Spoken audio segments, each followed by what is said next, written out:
하나님 말씀은 사무엘하 2장 12절로 32절 말씀입니다. 오늘은 다윗의 세 가지 유형의 만남이라는 제목으로 말씀을 묵상하고자 합니다. 사울의 왕국과 다윗의 왕국은 근본적인 차이가 있습니다. 양쪽 다 하나님께서 기름 부어 세우시고 당신의 백성을 맡기셔서 하나님의 대리 통치를 하게 하신 것이었지만 사울은 이 사실을 잊고 자신이 스스로 왕이 되어 자신만의 왕국을 만들어갔던 것이었고, 반면에 다윗은 하나님 나라의 대리 통치자로서의 위치를 잊지 않고 다윗의 왕국이 아닌 하나님이 왕으로 계신 하나님 나라로 만들어가려고 스스로 노력을 했던 것이었습니다. 사울은 그가 가는 곳마다 늘 관심 있게 찾는 것이 있었습니다.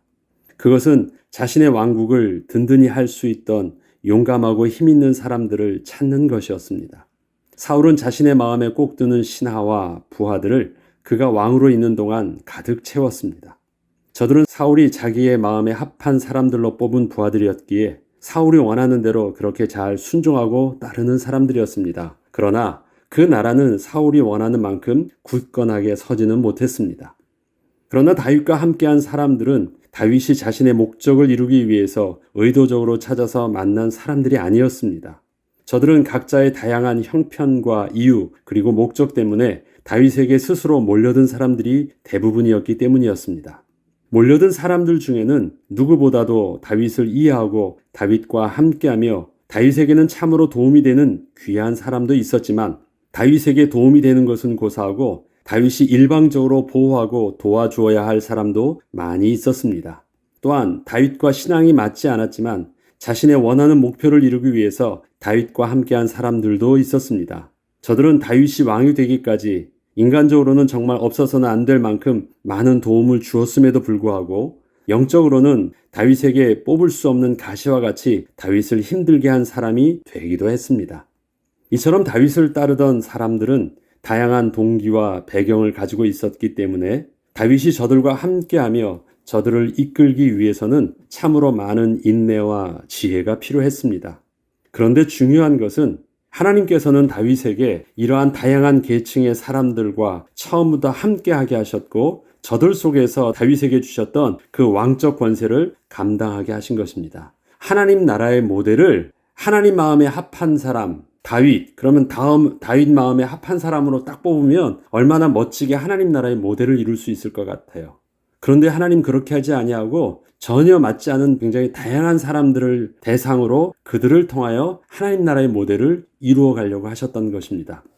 사무엘하에서 보여주는 다윗의 이야기는 다윗이 혼자서 하나님 앞에 바로 서면 모든 것이 다 잘 되는 그런 단순한 구조와 내용이 아니라 다윗 주위에 있던 수많은 다양한 사람들의 이야기, 즉 아들들로부터 발생하게 된 다양한 문제들, 자신의 신하와 부하들로 인하여 일어난 일들, 아직도 자신을 대적하고 있던 이스라엘 백성들로 인한 문제들, 그리고 여기에 더해서 다윗 자신의 실수까지 합해져서 정말 어느 한쪽 면으로만 치우쳐서 말할 수 없었던 다윗의 이야기가 아주 복잡하게 얽혀져 있습니다.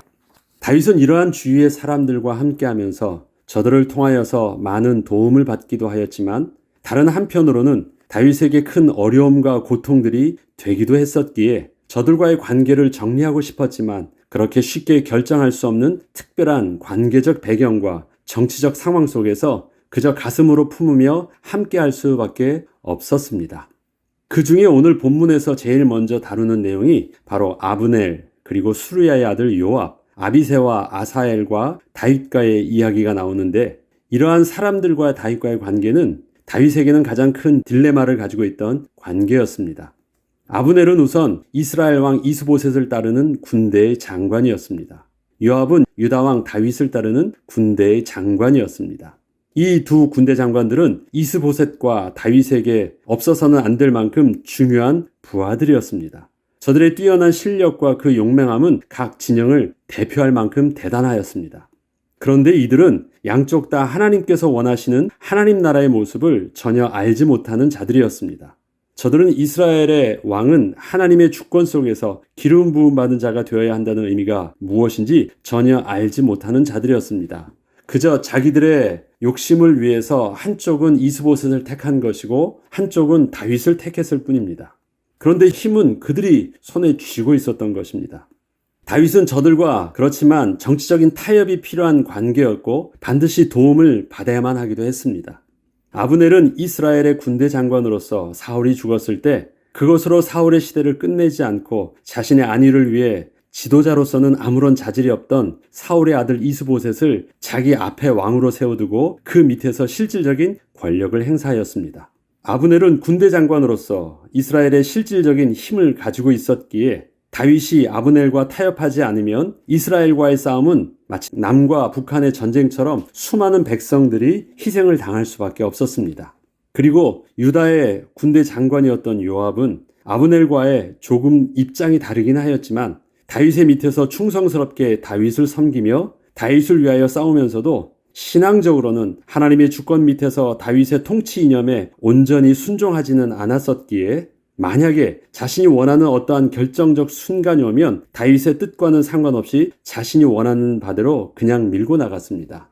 이렇게 행동을 한다고 할지라도 다윗이 자기를 어찌할 수 없다는 것을 알았기 때문에 겉으로는 늘 순종하는 척 하면서도 마음에 안 드는 것은 자기 마음대로 슬쩍 밀고 나가버렸던 것입니다. 다윗은 이것을 알고 있었지만 힘들어했지만 어떻게 건드릴 수 없었어요. 다윗은 죽을 때까지 건들지 못했습니다. 그리고 유언으로 솔로몬에게 남길 때 너는 그렇게 하지 말고 요압을 죽이라고 말을 했던 거예요. 그런데 다윗은 건드릴 수 없었어요. 그러나 다윗은 이러한 요압의 행동들을 강하게 제어하지 못했고 늘 마음의 가시처럼 남겨두어야 했습니다. 그 이유는 군대 장관으로서의 요압의 역할이 다윗에게 많은 도움이 되기도 했기 때문이었습니다. 또한 요압뿐 아니라 요압과 버금가는 뛰어난 장수였던 아비새와 아사엘도 요압과 함께 삼형제로서 다윗의 충성스러운 부하로 있었기에 더더욱 힘들었습니다. 특별히 저 삼형제는 다윗의 이복 누이 수르야의 아들들로서 다윗에게는 혈연 관계였습니다. 조카였던 것입니다. 어떠한 배경으로도 왜 그냥 그 삼형제로 표현하지 않고 수르야의 아들들로 하느냐? 수르야가 다윗과 지금 그 누이 관계였기 때문에 그렇습니다. 이복 누이였습니다. 이들은 모두 왕의 힘과 권력을 유지하는 데 결정적 도움을 주는 자들이었지만 그 힘은 하나님의 주권 속에서 나온 것이 아니라 자신들의 군대를 통하여 왕을 지키려 하는 자들이었고 스스로 자신의 안위를 지키려 하는 자들이었습니다. 오늘의 본문은 이러한 요압과 아브넬이 정면으로 충돌하는 장면이 나옵니다. 저들은 각 진영을 대표해서 12씩을 뽑아 서로 겨루어 보자고 했는데 저들은 서로 질 수가 없다는 그 강력한 의지로 인해서 서로 달라붙자마자 치열한 싸움을 구경할 틈도 없이 바로 뒤엉켜서 서로 칼로 찔러서 순식간에 24명 모두가 상대의 칼에 죽게 되는 사건을 다루고 있습니다. 얼마나 양보 없이 달겨들었던지 달겨들자마자 창창하면서 싸움이 일어났던 것이 아니에요. 서로 급소를 팍 찍으면서 24명이 순간 다 죽었습니다. 서로 얼마나 양보할 수 없었던 상황을 묘사하고 있습니까? 이것은 아브넬의 부하들과 요압의 부하들이 얼마나 그 갈등의 골이 깊고 적대적인지를 단적으로 잘 보여주고 있습니다. 그리고 절대 양보할 수 없는 양쪽 진영의 그 모습을 잘 보여주고 있습니다. 급기야 이들은 정면 충돌을 하게 되었고 그 가운데 아브넬을 쫓던 요압의 막내 동생 아사엘은 아브넬의 칼에 죽임까지 당하게 되었습니다. 이것은 요압이 아브넬에 대하여 결코 용서할 수 없는 그 원한을 가질 수밖에 없게 한 필연적 이유가 되게 하였습니다. 또한 아브넬도 요압과의 싸움에서 부하 360명이나 죽임을 당했기에 그 감정은 쉽게 풀어질 수 없는 관계를 요압과 갖게 되었습니다. 이때 아브넬은 360명이 죽었고요. 요압은 20명밖에 안 죽었어요. 그렇기 때문에 양쪽 다 한쪽은 동생이 죽었기 때문에 한쪽은 자기의 부하들이 그렇게 수치스럽게 많이 죽임을 당했기 때문에 양쪽은 아주 극과 극의 적대적 대치관계를 이룰 수밖에 없었던 것입니다. 이러한 아브넬과 요압의 적대적 관계 속에서 다윗은 그런데 양쪽 모두를 품고 하나 되게 하지 않으면 안 되는 상황을 마주하게 된 것입니다. 다윗은 이들을 싸우면 절대 안 돼요. 결국은 통일왕국을 이루어야 되는데 양쪽의 그 핵심 두 세력은 절대 양보하고 있지 않는데 이것을 어떻게 해야 됩니까? 이처럼 다윗이 통일된 이스라엘 왕국을 이루기 위해서 같은 민족끼리의 싸움을 피하게 하고 거룩한 하나님의 백성으로 함께 서게 하는 것이 다윗의 소명이었고 사명이기도 했지만 그것은 그렇게 쉬운 일이 아니었습니다. 자, 보죠. 다윗에게 속했었던 모든 부하들도 다양한 사람들이었습니다. 또 다윗이 그렇게 왕이 되었으면서도 불구하고 더 새롭게 통제할 수 없는 사울의 왕국이었던 그 부하들과의 관계는 더 풀기 힘든 문제였습니다. 근데 하나님께서는 그러한 이 이스라엘을, 그러한 부하들을 데리고 하나님께서는 하나님이 통치하시는 하나님의 왕국을 다윗에게 이루라고 말씀하시는 것입니다. 굉장히 복잡해요. 사울의 왕국처럼 자기 마음에 드는 사람만 딱 뽑으면 너무 쉬울 것 같았는데 너무너무 복잡한 관계를 다윗이 품고 처음부터 시작하게 되었습니다. 이처럼 다윗은 자신의 조카들이기도 했고 자기가 가장 힘들고 어려웠던 시절부터 계속 함께하였던 요압, 아비새, 아사엘을 자신의 통치 이념과 다르다고 해서 쉽게 끊어낼 수 없었습니다. 다윗은 또한 자신의 아들들에 대해서도 서로 어머니가 각기 달랐기에 서로 간의 갈등의 골이 깊었던 형제들의 피를 부르는 싸움을 부모의 입장에서 다 통제할 수도 없었습니다. 결국 이로 인하여 형을 죽인 아들도 쉽게 내치지도 못하였습니다. 또한 자신을 반역하고 왕으로 올라선 인물이 바로 자기가 가장 사랑하던 아들이었기에 그 반역한 아들에 대한 아버지의 입장은 참으로 난감하고 가슴이 아프기도 했습니다. 아주 복잡하게 일들이 계속 이제 사무엘하 우리가 다루게 됩니다. 어느 것 하나 단순한 구조의 관계를 가지고 있는 만남이 없었습니다. 모두 동전의 양면과 같은 모습을 동시에 가지고 있었기에 다윗은 이러한 자신의 고민을 누구에게 말을 할 수도 없었고 쉽게 결정을 내릴 수도 없었기에 아들들과 신하들에게는 우유부단한 모습으로 비춰지기도 했습니다. 죽일 수도 없고 살릴 수도 없고 버릴 수도 없고 품을 수도 없는 이러한 아픔의 관계들, 그게 지금 다윗 주위에 너무 많은 것이에요. 전부 다는 아니었지만 너무 많은 것이에요. 사람들이 모두 내 마음과 같지 않다고 합니다. 그렇기에 어떤 사람들은 스스로 도움을 받기도 싫어하고 도움을 주기도 싫어하며 자기 혼자 모든 일을 다 해나가려는 사람들도 많이 있습니다. 혼자 하면 그런 복잡한 관계에 얽히지 않으니까. 그렇지만 혹시 내 자신의 문제는 스스로 통제를 할 수 있다고 해도 만약에 내가 혼자 사는 것이 아니라 공동체 안에서 또 내가 어떠한 직분을 가지고 다양한 사람들과 함께 해야 하는 것이라면 그것은 내가 스스로 감당하기만 하면 되거나 나 혼자만 잘해서 되는 문제가 아니라 다른 사람과 얽혀있는 그 문제이기 때문에 그것은 자신이 통제할 수 있는 범위를 그래서 넘어서게 되는 것입니다. 혼자 원하는 대로 무인도에서 살면 아무 문제가 없는데 하나님께서는 이 땅에 우리를 그렇게 혼자 살게 하지 아니하시고 하나님 나라의 공동체가 되게 하셨어요. 그것이 가정이든 교회이든 직장이든 하나님께서 그곳에서 하나님 나라를 이루며 또 그곳에서 거룩한 빛을 비추는 사명을 우리에게 주신 것입니다. 우리는 이러한 경우에 어떻게 해야 할까요? 왜 그렇게 우리의 삶은 단순하지 않고 그렇게 얽혀 있는 것일까요? 그저 나와 마음이 맞는 사람끼리 사울처럼 내가 뽑고 또 그렇게 잘 살 수는 없는 것입니까? 내 마음에 합한 대로 딱 뽑고 살면 참 좋을 것 같은데 왜 그렇게 우리의 삶은 살지 못할까요? 그런데 하나님께서는 하나님 나라를 사모하며 거룩한 삶을 살기를 원하는 우리의 삶에 그렇게 뽑을 수 없는 가시와 같은 아픔의 관계를 가슴에 품고 하나님 나라를 이루어가게 하신 것입니다. 하나님이 실수로 그런 만남 속에 우리를 내던지시거나 방치하신 것이 아니라 그러한 곳에서 하나님 나라를 이룰 수 있는 하나님의 백성으로 우리를 그곳으로 부르셨다라는 것입니다. 그리고 그것이 때로는 우리의 십자가가 되기도 하셨어요. 우리의 인생의 만남에는 세 가지 아픔의 유형이 있습니다. 오늘 제목처럼 다윗에게서도 이러한 세 가지 만남의 유형이 있었던 것입니다. 첫 번째가 사단이 주는 시험 곧 유혹으로 인하여 스스로 겪게 된 고통입니다. 다윗에게는 이러한 만남이 밧세바와 같은 만남이 있었고 또 나발과 같은 만남도 있었습니다. 나발도 자칫 잘못했다가는 큰일 날 뻔했던 일들도 있었습니다. 한 번은 은혜 가운데 잘 넘어갔는데 밧세바의 경우는 넘어가지 못했던 일들도 있습니다. 이것은 사단이 우리를 하나님의 은혜로부터 단절시키고 결국은 망하게 하려고 주는 사건이요, 만남이요, 갈등들입니다. 이와 같이 우리에게 유혹으로 다가오는 관계는 건드리지 않고 무시하면서 그대로 넘어가야 합니다. 지나치면 아무 문제가 없는 것인데 건드리면 그것이 반드시 문제가 되는 것입니다. 피해야 하는 것입니다. 유혹은 그 사건과 문제에 의미 있게 반응하려 하면 반드시 사단의 시험에 넘어가게 되어 있습니다. 우리의 만남에 그러한 만남들이 있습니다. 두 번째, 하나님이 주시는 시험 곧 연단으로 인한 아픔입니다. 이것은 다윗에게 있어서는 사울과의 만남이 그러하였습니다.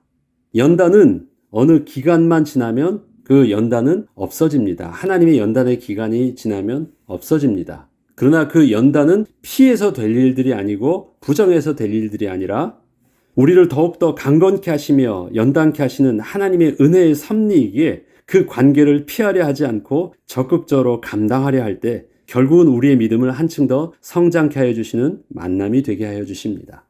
그래서 그 은혜의 시간표를 잘 감당해야 돼요. 때로는 내가 그 밑에서 다윗처럼 순종해야 될 때도 있습니다. 내 성질을 다 발휘하지 않고 그대로 감당하며 섬겨야 될 때도 있습니다.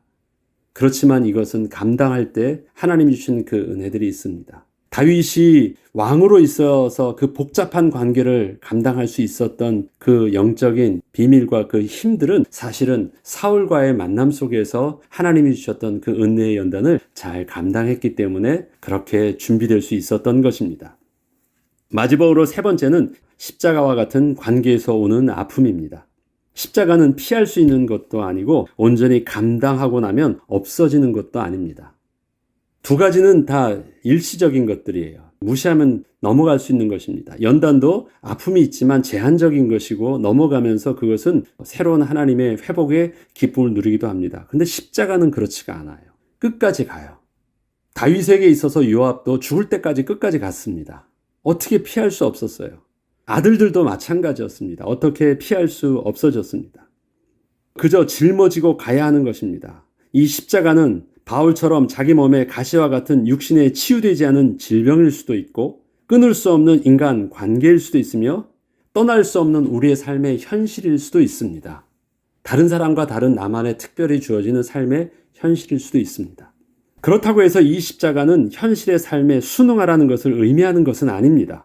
그 아픔이 아픔으로만 끝이 나는 것이 아니고 하나님께서는 그 아픔 속에서 예수 그리스도의 십자가의 죽으심과 더불어 예수님의 영광의 부활의 축복을 그 속에서 누리게 하시는 하나님의 은혜의 섭리가 그 안에 담겨 있기 때문입니다.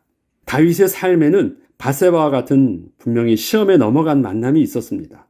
사울과 같은 연단의 만남도 있었습니다. 또한 그의 여러 아들들과 같은 십자가의 만남도 있었습니다.